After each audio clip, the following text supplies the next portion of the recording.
नमस्कार. चला, आज पुण्याच्या रिअल इस्टेट मार्केटबद्दल थोडं सोप्या भाषेत आणि पटकन समजून घेऊया. या माहितीमधून आपल्याला एक अंदाज येईल की पुण्यातील प्रॉपर्टी मार्केट सध्या कोणत्या गोष्टींमुळे चर्चेत आहे आणि त्याची पुढची दिशा काय असू शकते. तर सगळ्यात पहिला आणि महत्त्वाचा प्रश्न, पुण्यामध्ये घरांची मागणी इतकी का वाढत आहे? यामागे नक्की काय कारणं आहेत? चला, ती समजून घेऊया. पुण्याच्या वाढीमागे 3 मुख्य गोष्टी आहेत. एकतर पुणे हे एक मोठं IT हब आहे. हिंजवडी, मगरपट्टा यांसारख्या भागांमुळे इथे हजारो लोकांना नोकऱ्या मिळतात. दुसरं म्हणजे पुणे हे शिक्षणाचं माहेरघर आहे, नाही का? पुणे विद्यापीठासारख्या संस्थांमुळे विद्यार्थी इथे येतात. आणि तिसरं म्हणजे पिंपरी चिंचवडसारखा मोठा औद्योगिक पट्टा. या तिन्ही कारणांमुळे देशभरातून लोक रोजगारासाठी आणि शिक्षणासाठी पुण्यात येतात. आणि साहजिकच घरांची मागणी वाढतच राहते. अच्छा, तर ही मागणी सगळीकडे सारखी आहे का? नाही. मग नक्की कोणत्या भागात घर खरेदीदारांची जास्त पसंती आहे? चला, आता जरा त्यावर लक्ष देऊया. आजकाल पुणे वेस्ट म्हणजे पश्चिम पुणे हे रिअल एस्टेटचं केंद्र बनले असं म्हणायला हरकत नाही. विशेषतः बाणेर, बावधन, बालेवाडी, वाकळ आणि पिंपळे सौदागर या भागांना प्रचंड मागणी आहे. याचं सोपं कारण म्हणजे हे भाग IT पार्कच्या जवळ आहेत आणि इथल्या सोयीसुविधाही उत्तम आहेत. त्यामुळे हेच आजचे खरे हॉटस्पॉट्स आहेत. आता येतो सगळ्यात महत्त्वाचा प्रश्न, पैशांचा. म्हणजे या लोकप्रिय भागांमध्ये घर घ्यायचं असेल तर साधारण बजेट किती लागतं? चला, सध्याचे आकडे पाहूया. जर 2 BHK अपार्टमेंटचा विचार केला तर साधारणपणे 60 ते 80 लाख रुपयांपर्यंत खर्च येतो. मध्यमवर्गीय कुटुंबासाठी हा आकडा नक्कीच विचारात घेण्यासारखा आहे. आणि जर 3 BHK हवा असेल तर बजेट 85 लाखांपासून ते 1.25 कोटीपर्यंतही जाऊ शकतं.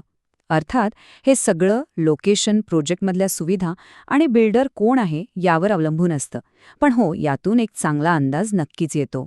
बरं, हे झालं आजचं चित्र. पण भविष्याचं काय? म्हणजे इथल्या प्रॉपर्टीचे भाव पुढे वाढतील का? आणि वाढले तर का वाढतील? ते घटक पाहूया. कोणत्याही शहराच्या प्रॉपर्टीचं भविष्य तिथल्या विकासावर अवलंबून असतं. पुण्यातील मेट्रो प्रकल्प फक्त प्रवास सोपा करणार नाहीये, तर तो वेगवेगळ्या भागांना एकमेकांशी जोडेल. रिंग रोडमुळे शहरातील ट्रॅफिक कमी होईल.